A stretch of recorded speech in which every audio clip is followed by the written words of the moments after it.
Morning, everyone. We are very excited to be here to thank and celebrate the partnership with the state and with community partners, with community developers, and so many leaders who have been pushing for some new developments that will bring housing, jobs, economic vitality, and opportunity to our city. Today, I am here with many leaders at various levels of government. You'll hear shortly from Secretary of Housing and Economic Development for the state, Michael Keneally. You'll hear from Director of the Boston Planning and Development Agency, Brian Golden. We are also joined by Boston Housing Authority Administrator Kate Bennett. We're also joined by Chief of Economic Opportunity and Inclusion, Shigun Itawu. I saw the Deputy Midori Morikawa also here. Various leaders from the BPDA, Devin Quirk and Dana Whiteside, who's been so involved in this project, Andrew Grace, and other. Okay, I'm sorry, I'm going to miss lots of folks here now. So thank you to all of our city partners who have been working so hard. We are focusing today on the 3 projects that will be made possible with the Massworks grant of about $9 million coming to the city of Boston. These grants will go to fund 3 critical projects. The Mildred Haley Apartments in Jamaica Plain, where we were visiting and spending some time with residents not too long ago. Come on up, Rep. Elugardo, perfect timing, talking about the Haley. That will go to the current phase of ensuring that we are renovating and preserving that critical affordable housing stock managed by the Boston Housing Authority. A second grant will also go to the Bunker Hill Apartments in Charlestown, one of the largest developments in the entire New England region, and the 1,000 units of deeply affordable housing that will be preserved, along with new opportunities for open space and civic space for residents there is much necessary, badly needed, and we're very excited and grateful for moving that forward. And last but certainly not least, a portion of this grant funding will go to Nubian Ascends, the project right here in planned for Blair Lot, where we are standing today, which will create a hub of economic opportunity, culture, and arts, jobs with lab space, office space, affordable housing, and very importantly, in addition, a process that will make sure that wealth building and closing gaps in our communities is centered at every step of that process. So there will be more than 900 jobs created with what will happen on this lot right here. Jobs in construction that will meet, and I'm told exceed, our Boston resident jobs policy standards. Jobs that will bring and create wealth. And we're very, very proud of the minority-led development team here with us today, making sure that we are investing that wealth right back in our communities. And jobs that will connect arts, culture, science to residents right here in Roxbury. I want to thank so many who have put forward this vision. I think this is the perfect backdrop. As Dana had pointed out to me, the artist who created this beautiful work behind us, who goes by Pro Black, has been celebrated at the MFA and will continue to be a center of the community in Boston and in Roxbury. This commitment to the arts and to culture will be reflected in the housing itself, the affordable housing that will be artist housing, to ensure that we continue to center that creativity and the creative economy here in our communities. We know what's possible when we all come together. We can accomplish incredible things when we work with our communities and across all levels of government. And embracing what's possible starts with reimagining what we can do with what we have here today. And so we're very glad to have a little more in the coffers from the grants here. So I'll pass it over to Secretary Keneally. We will then hear from our elected colleagues, then from Director Brian Golden, then from our development team, and then we'll close out with a group photo. All right. You did by heart. You seen it all night. Mayor, thank you. It is so great to be with all of you here today. The mayor and her team, our colleagues from state and local government, Richard, all the folks who are making these great projects come to life. Let me get the official business out of the way, then I want to say a few words about our Massworks program and about the projects. But we're here today to announce 3 awards from our Massworks infrastructure program.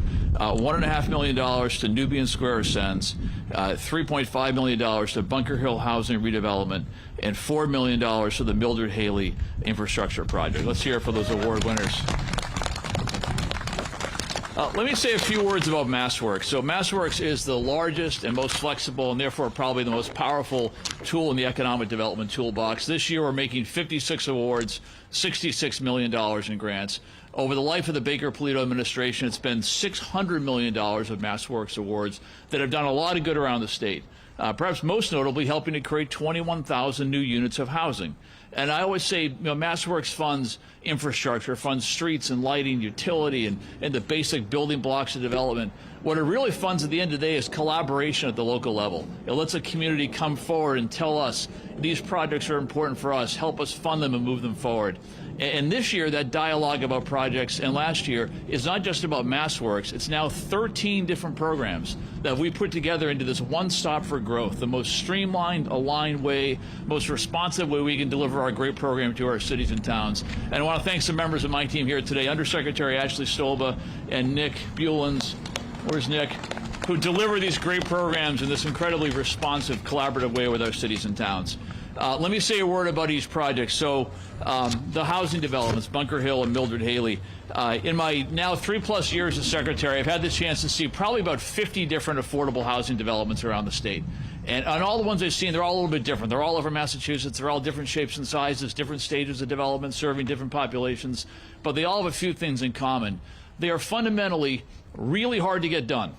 And they require a lot of creativity and a lot of tenacity and a lot of collaboration from state partners and local partners and developers and nonprofits. One of my visits, by the way, was last September to Mildred Haley with Bart and his team to see that one. So when you see these projects and see them up close and understand what goes into them, it is just inspiring work. And the idea that we can revitalize our public housing stock and make these into vibrant communities, it's really, really important work. And we're so proud to support these projects. The project here today, Nubian Square Ascends, Richard and I went back. We had our first meeting of this project March 2nd of last year. So it's been about a year on our team here. We're so proud to support this project through Massworks, through support from Mass Development as well. What this project means in terms of commercial space, lab space, artist space, cultural space, culinary space, support for small business. It is a major, major investment in this neighborhood. And there's so many aspects of the project I really like. But one of them is the connection to the life sciences economy. Right? Life sciences is one of our most important sectors, maybe our most important sector in Massachusetts. And the idea that we're going to help grow that sector and make it more diverse and provide more opportunities for people to get into life sciences is really important work. Let me just say in closing that there's a lot we have to get done together to bring this economy back, to make sure our state is competitive, to make sure our economy is equitable. We got to build a lot more housing. For a lot of people, housing is unavailable or unaffordable. We got to build the workforce of tomorrow. We got to support our innovation economy. We got to invest in our communities. We got to support our small businesses. These 3 projects today collectively do all those things. They're wonderful projects. We're so proud to support them, and great to be with you all here today. Thank you, and congrats to the award winners. Thank you. With that, is Rep. Tyler here? No? Let me bring up Rep. Santiago. Good morning, everyone. It's great to be here. I promise we'll be quick because they obviously pick the coldest day of the year to be out here. But we're happy nonetheless. Again, John Santiago, state representative in this area, and I couldn't be more excited to be here today with each and every one of you. I want to special thanks to Governor Baker and his team, Secretary Keneally, and the Undersecretary for all the work you do. This sends a message to Boston, to places like Roxbury, that you care about this community and the economic development. I want to thank Mayor Wu's team, and I want to thank your equity-based agenda. I mean, it's the prescription that our communities need right now, and I'm looking forward to partnering with you for the years to come. And this community here has been beset by a whole host of different challenges. But today is about Roxbury. It's about its people, its history, and it's about its future and its destiny. And as someone who has lived in the area, who grew up just a couple blocks away from here, who lives just down the street. I'm looking forward to coming here when this is all built and generating all the economic development that it will be, and celebrating this Nubian Square Ascends, particularly its biotech agenda. As a physician myself, the need to train more black and brown physicians and folks in the life sciences sector, I couldn't be more excited about that and thrilled to support this endeavor. So I want to thank you again for coming, and now I want to welcome to the microphone our newly elected city councilor. It's been amazing to partner with her in these last couple of months, and looking forward to hearing to what she has to say. So thank you again. Councilor Anderson.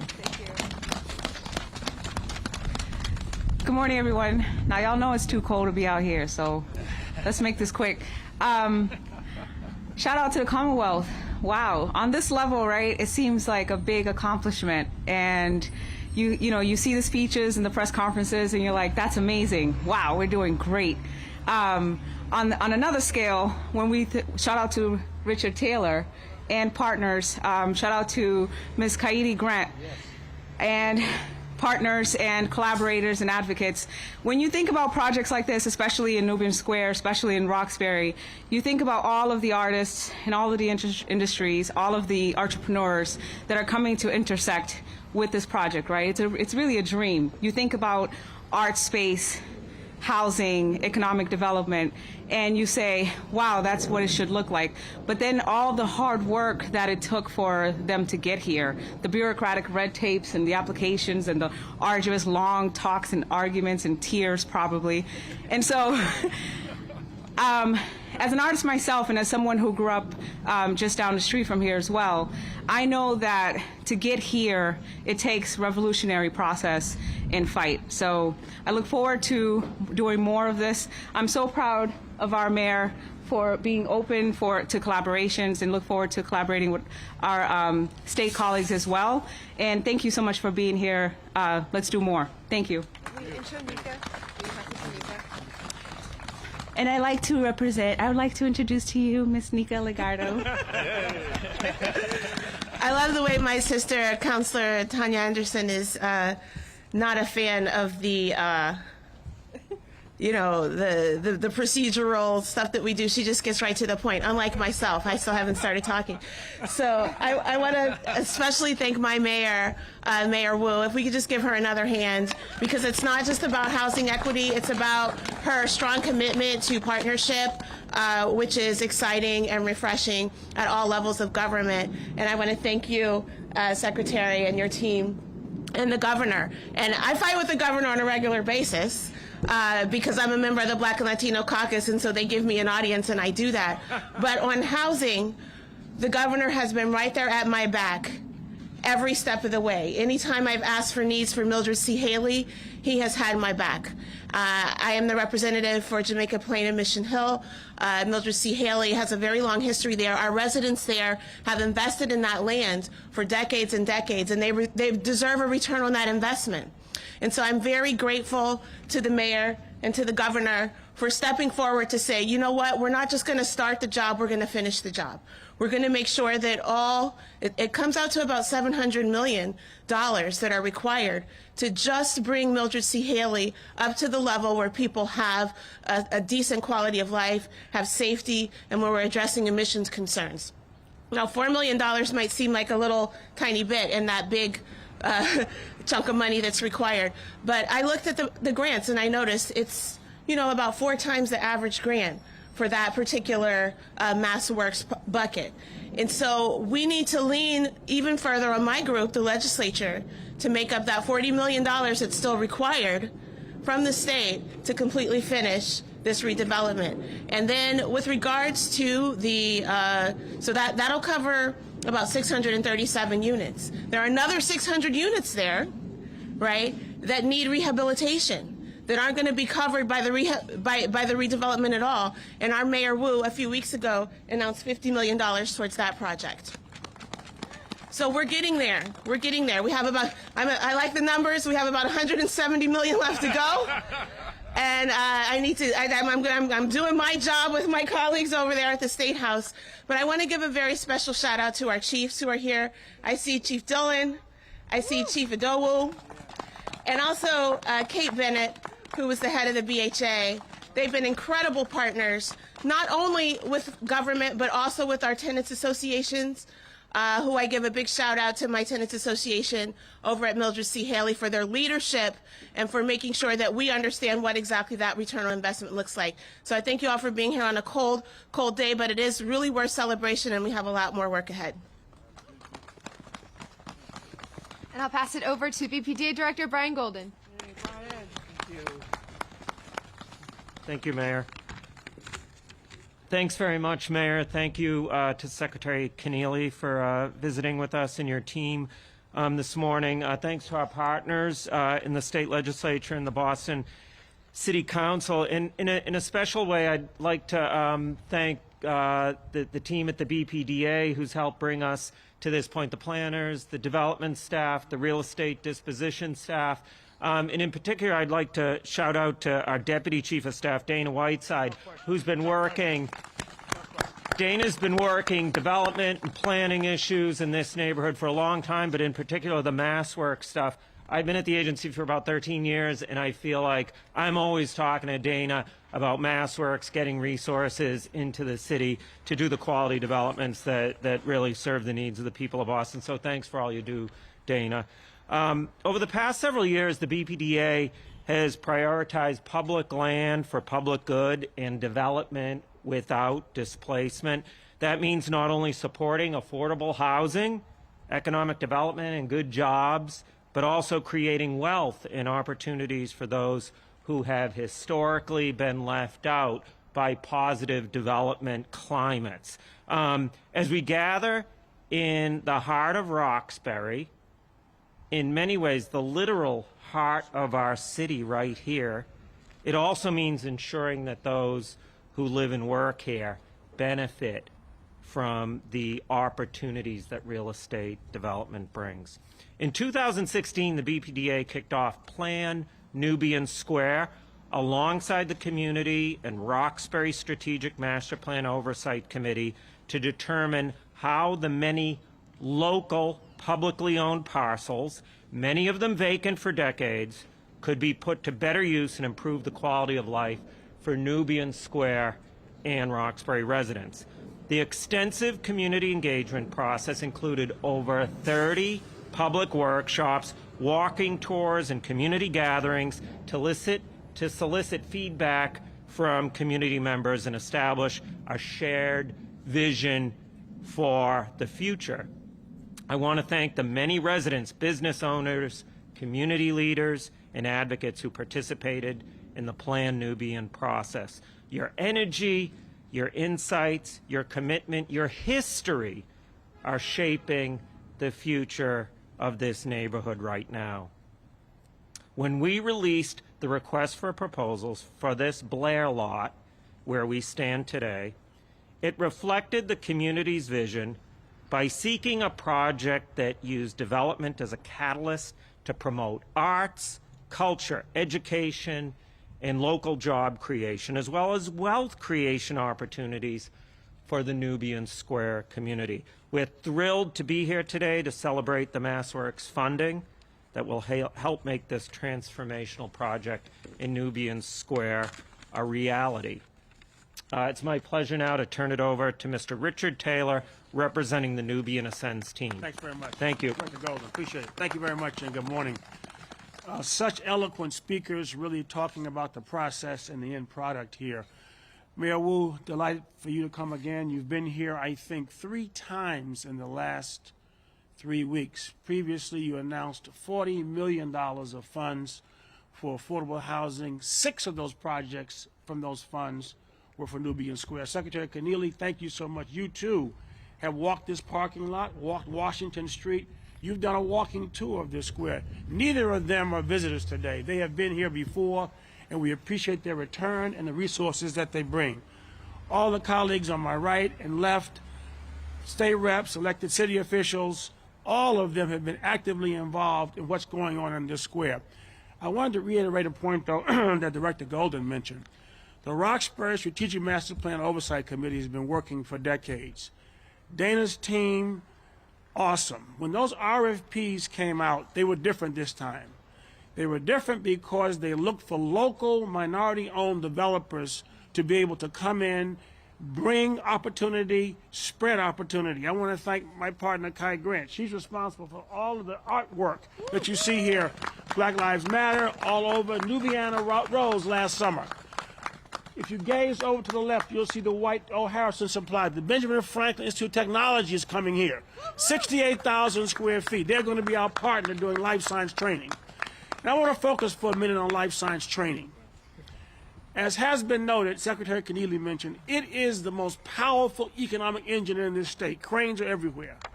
Good news. Bad news is the young students and young kids in this community, the Boston Public School kids are not connected. We were on the phone just yesterday with the Dearborn STEM Academy, John D. O'Brien, Madison Park. All of these schools in this area are going to be training right here on this site. 2-year program, 12-month program to get an on-ramp to the careers in life science. That's the power of what we need to do in our city. If we miss this opportunity, if you think the disparities that were laid out in 2015 by the Boston Fed, $8 and $2.47, they'll be worse. But we're going to solve that problem. And all the resources here, the state, the city, the elected officials, all have chimed in, been powerful. You stepped right up real fast to the game. So welcome to have you here, Councilor. But I also want to say one other thing about what's going to go on here. Right now, the square opens up sort of 7:30, closes around 3. Soleil closes at 3. You cannot get a meal here, a cup of coffee you can, but not a meal after 3 o'clock. This project is transforming. We want 7 days a week. I met some years ago with Lisa Simmons, who is the producer of the Roxbury Film Festival. It is a great program. The problem is 80% of the films are shown elsewhere. We will have a cultural hall here that seats over 300. The Roxbury Film Festival will be in Roxbury. That's what we're talking about. So let me just conclude. There's so many partners here at the city level, at the state level. I also acknowledge Roxbury Main Street that's here, the Roxbury Cultural District.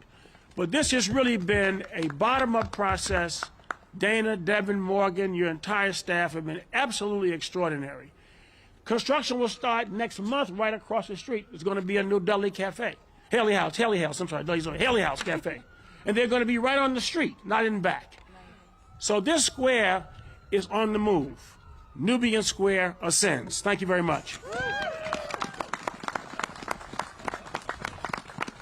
Thank you, Mr. Taylor, for your leadership, too, over so many different parts and issues of our city.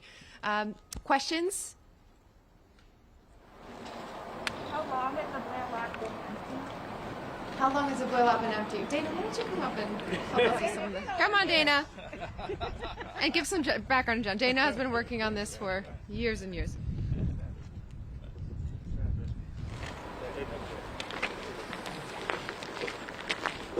Please give Dana a round of applause also for all his work in the community. Mr. Nubian. Thank you. Thank you, Mayor. Thank you very much, Mayor. The Blair lot, I'm going to, maybe before even attempting to answer that question, I want to give credit and kudos to my colleagues within the agency. None of this work, as has been stated earlier, none of this work happens in a vacuum or with a single person.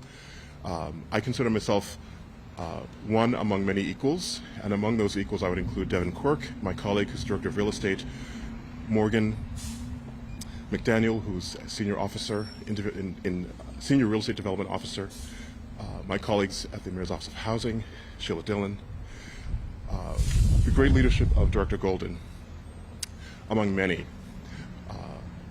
Blair lot, the timing for the Blair lot being empty has been the better part of 2 to 3 decades. And so, as Mr. Taylor articulated, the time is now to move forward and bring wonderful wealth creation and opportunities and benefits to the many in this neighborhood who lived, worked, and invested. As a native Bostonian myself, having grown up in Dorchester, but my aunt, Maureen, lived just on Sherman Ave at the Haynes House. And I have memories of coming here on Saturdays to be with her and my brothers and sisters And being in this district now and seeing this lot and seeing what was known as the Fernandes and witnessing the kinds of development and opportunity that are being created because of the collaborative work that we're celebrating here today is incredibly heartwarming. And it makes what we do, some of the tough conversations that we have around development and planning and housing, it makes it all worthwhile. So I rearticulate and reaffirm and amplify the thanks to colleagues at the state, colleagues at the city, and colleagues and friends within this district, residents, business owners, who helped make this happen. Thank you all.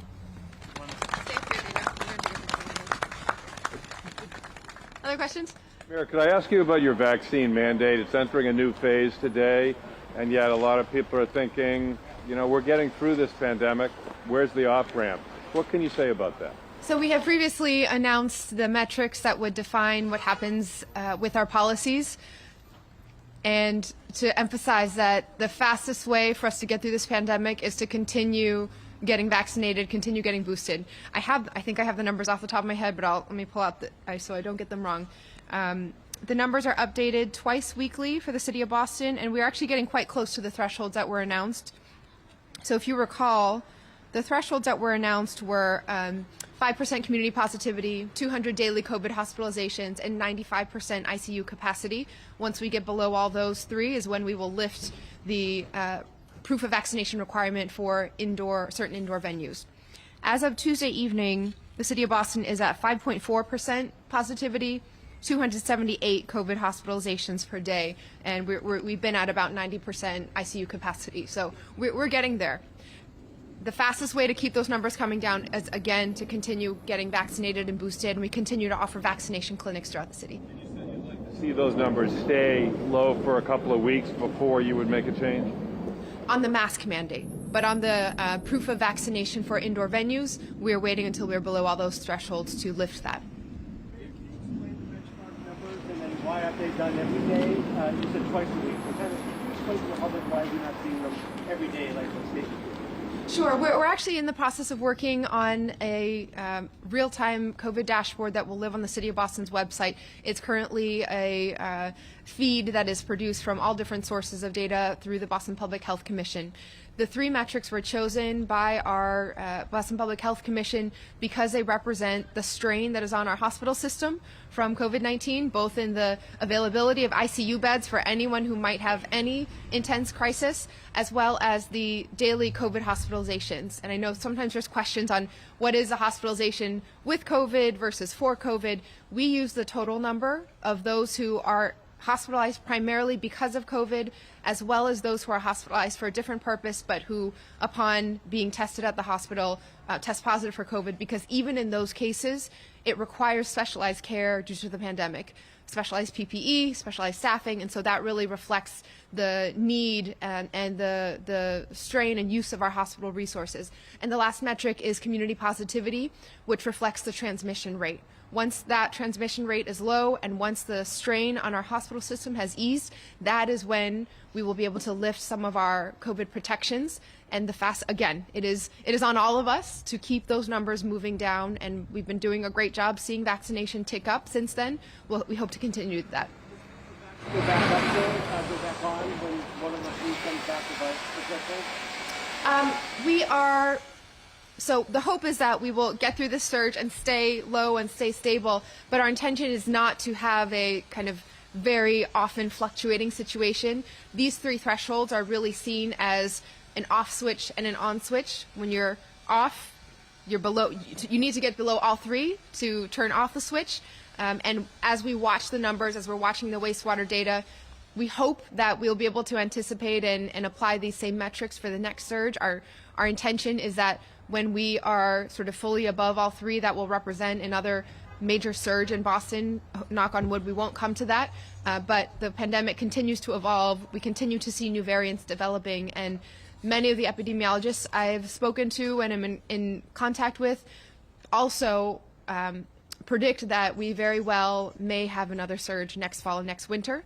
So we are looking to transition the city and our decision making to what will be a long-term situation living with COVID and managing it. And hopefully that won't have to mean crisis and emergency moving forward.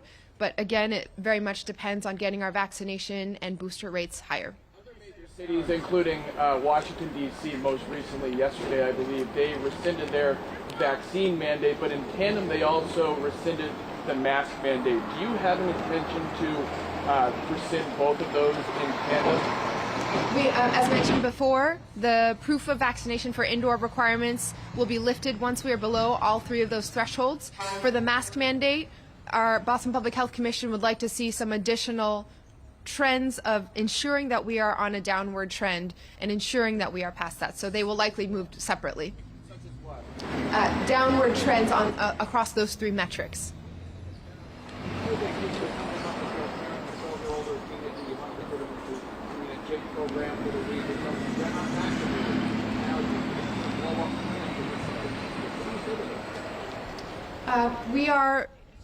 We are going to be hosting several vaccination clinics through winter vacation. We know that this is the fastest way to close gaps across our city, and we still see some very concerning disparities, especially racial disparities, when you look at pediatric vaccination rates among Boston students. And so the mask mandate is a different set of considerations for schools because we know the conditions are specialized in our Boston public schools, that oftentimes it is in closer proximity as our classrooms have more students in them, and that the gaps in vaccination rates are still quite high in certain instances. Could you just explain quickly for people who see this as a new threshold how this is going to help having the younger children required show their vaccination to have dinner and go to a gym and such as that? That hasn't been triggered yet. So what went into effect as of today's Tuesday. As of today is the proof of vaccination requiring 2 doses. But again, once we're below those thresholds, the policy will be lifted. But it's in effect for 12 and up as of today. Yes. Yeah. Being together was supposed to turn 2, 5 to 11-year-olds with the vaccination. Can you just say how you imagine that going as a large family? The hope is that, and if the numbers continue along the trends that we are seeing, we could see this policy lifted even in the next few days or so. And so we will cross that bridge if we come to it, but urging everyone to continue the progress, continue following protections, and making sure that we are encouraging all of our family and friends to get vaccinated, because we're seeing very, very good progress in terms of the metrics here. You know that you wanted to encourage people to get vaccinated. So are you looking at other policies to encourage the 5 to 11 vaccinations? This is the big focus for our Boston Public Health Commission, especially around the February school vacation that is coming up next week.